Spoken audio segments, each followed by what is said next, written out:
नमस्कार, मी मीना. आजच्या मिनी ब्लॉगमध्ये आपले सर्वांचे पुन्हा एकदा स्वागत आहे. तर आज आहे ना, तुम्ही व्हिडिओ नक्कीच पूर्ण बघा. कारण आहे ना, एका मुलीचं कन्यादान म्हणजे काय असतं ना, हे एका मुलीलाच कळू शकतं आणि तिच्या आईवडिलांनाच कळू शकतं.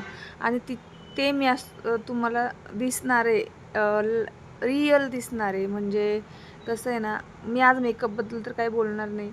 10 मिनटं आम्हाला त्यांनी दिले होते मेकअपसाठी. त्याच्यामुळे मला असं वाटत होतं की मी नऊवारी 10 मिनटात चेंज करायची आहे मला आणि मेकअपसुद्धा टचअप करायचा आहे, ज्वेलरी घालायची आहे. तर मी हेअरस्टाईल तर काही जास्त चेंज नाही केली, कारण मी फक्त थोडा खोपा वगैरे लावून दिला होता. आणि खूप म्हणजे मी माझ्या याच्यात होती आणि माझ्या ते लक्षातच नाही आलं. मी जेव्हा घरी आली आणि तो व्हिडिओ बघितला ना, तर अक्षरशः माझ्या डोळ्यात आहे ना पाणी आलं आणि मला माझे दिवस मला आठवले माहिती आहे का. मला आता 20 वर्ष झाले लग्नाला, पण का नाही काय सांगू तुम्हाला. म्हणजे जेव्हा ह्या मुलीचं मी जेव्हा घरी व्हिडिओ बघितलं ना एडिटिंग करताना, म्हणजे ती इतकी खुश होती, सकाळपासून इतकी खुश होती. आणि तिचं जेव्हा 5 वाजता कन्यादान होणार होतं ना, त्यावेळेस तिची नवरी वगैरे जेव्हा आम्ही चेंज केली, त्यावेळेस तिच्या चेहऱ्यावरचे भाव आहे ना, कोणीच नाही ओळखू शकलं.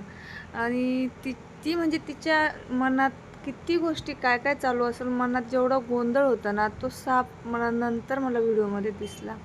की कसं असतं ना मुलीचं जीवन, की जन्माला यायचं, आईवडिलांनी एवढं सांभाळायचं आणि परत नवऱ्याच्या घरी जायचं, म्हणजे सगळं सोडून ना एका दिवसात. तर कसं म्हणजे ते एक मुलगी समजू शकते. तुम्ही बघू शकता तिच्या म्हणजे किती लपवत होती ना ती, तिच्या डोळ्यातलं पाणी. म्हणजे नाही याच्या म्हणजे काय बोलू. बस. व्हिडिओ आवडला असेल तर नक्कीच व्हिडिओला लाईक, कमेंट, शेअर आणि चॅनलला सबस्क्राईब करा. खरंच मुलगी होणं खूप खूप म्हणजे खूप अवघड असतं. हे एक मुलगी एक स्त्री समजू शकते. बाय.